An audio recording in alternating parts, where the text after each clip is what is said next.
আসসালামু আলাইকুম। কুকিং হাউসে সবাইকে স্বাগতম জানাচ্ছি। আজকে রান্না করব মিক্সড সবজি কারি। আর এই মিক্সড সবজি কারিটা রান্না করব শুটকি মাছ দিয়ে। শুটকি মাছ দিয়ে মিক্সড সবজি কারিটা খেতে খুবই টেস্টি এবং মজাদার হয়। আমি এখানে একটা কাঁকরোল নিয়েছি আর নিয়েছি একটা করলা। মিডিয়াম সাইজের একটা আলু নিয়েছি, সাথে নিয়েছি একটা ধুন্দল। ধুন্দল আলুর খোসা ছাড়িয়ে নিয়েছি আর সমস্ত সবজিগুলো খুব ভালোভাবে ধুয়ে পরিষ্কার করে নিয়েছি। এখন এই সবজিটা আমি ছোট টুকরো করে কেটে নেব। প্যানে রান্নার তেল দিয়ে দেব পরিমাণ মতো। এখন এই তেলের মধ্যে দিয়ে দেব পেঁয়াজ কুচি। বড় সাইজের একটা পেঁয়াজ কুচি করে নিয়েছি। আর দিয়ে দেব রসুন কুচি, বড় 2 কোয়া রসুন কুচি করে নিয়েছি। পেঁয়াজ রসুন হালকা লাল লাল করে ভেজে নেব। পেঁয়াজ রসুন আমি হালকা লাল করে ভেজে নিয়েছি। এখন এর মধ্যে দিয়ে দেব শুটকি মাছ।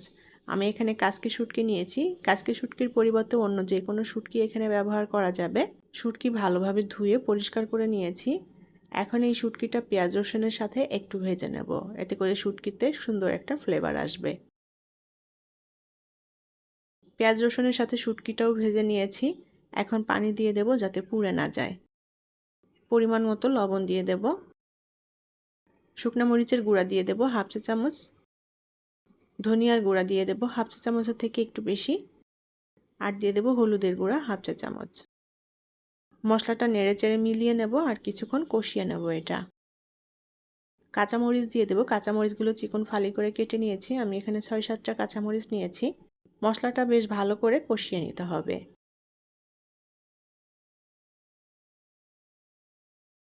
মশলা শুটকি একসাথে সুন্দর মতো কষিয়ে নিয়েছি। এখন এর মধ্যে কেটে রাখা সবজিগুলো দিয়ে দেব। আমি এখানে কাঁকরোল, করলা এভাবে পাতলা ফালি করে কেটে নিয়েছি। আলুটাও আমি এরকম লম্বা চিকন করে কেটে নিয়েছি। আমি প্রথমে কাঁকরোল, করলা এবং আলুটা দিয়ে দিচ্ছি। যে ধুন্দলটা নিয়েছিলাম ধুন্দলটা পরে অ্যাড করব। আগে এই সবজিগুলো একটু কষিয়ে নেব। ধুন্দলের তুলনায় এই সবজিগুলো একটু শক্ত, যার কারণে আগে দিয়ে এগুলো একটু কষিয়ে নেব। সুন্দর করে নেড়েচেড়ে মশলার সাথে সবজিগুলো কষিয়ে নিয়েছি। এখন এর মধ্যে ধুন্দল দিয়ে দেব। ধুন্দলটাও আমি লম্বা চিকন করে কেটে নিয়েছি। ধুন্দল দিয়ে আবারও বেশ ভালো করে নেড়েচেড়ে সবজিটা কষিয়ে নেব। এখানে পছন্দসই যে কোনো সবজি এভাবে মিক্স করে রান্না করে নেওয়া যাবে। 3-4 মিনিট সবজিটা বেশ ভালো করে আবারও কষিয়ে নিয়েছি। এখন এর মধ্যে পরিমাণ মতো করে পানি দিয়ে দেব। আমি এখানে একটু ঝোল ঝোল রাখবো, সেভাবেই পানিটা দিয়ে দিয়েছি। মিডিয়াম আঁচে এখন তরকারিটা রান্না করে নেব। গরমের সময় এই সবজিটা খেতে কিন্তু খুবই ভালো লাগে। আর যেহেতু এখানে আমি করলা দিয়ে রান্না করছি, করলার একটু হালকা তিতো তিতো ভাব থাকবে।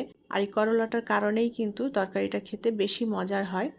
সাথে শুটকি দিয়েছি, যে কোনো শুটকি এখানে ব্যবহার করা যাবে। আমার ঘরে যে শুটকিটা ছিল সেটা দিয়েই রান্না করে নিলাম। ভালো করে নেড়েচেড়ে আমি তরকারিটা রান্না করে নিয়েছি। ঝোলটা আমি এরকম রাখবো। তরকারিটা রান্না হয়ে গিয়েছে, এখন নামিয়ে পরিবেশন করব। সাদা গরম ভাত দিয়ে এই সবজি কারিটা খেতে দারুণ লাগে। আশা করছি ভালো লেগেছে শুটকি দিয়ে আজকের মিক্সড সবজি কারি। পরবর্তী রেসিপি দেখার আমন্ত্রণ জানিয়ে বিদায় নিচ্ছি। আল্লাহ হাফেজ।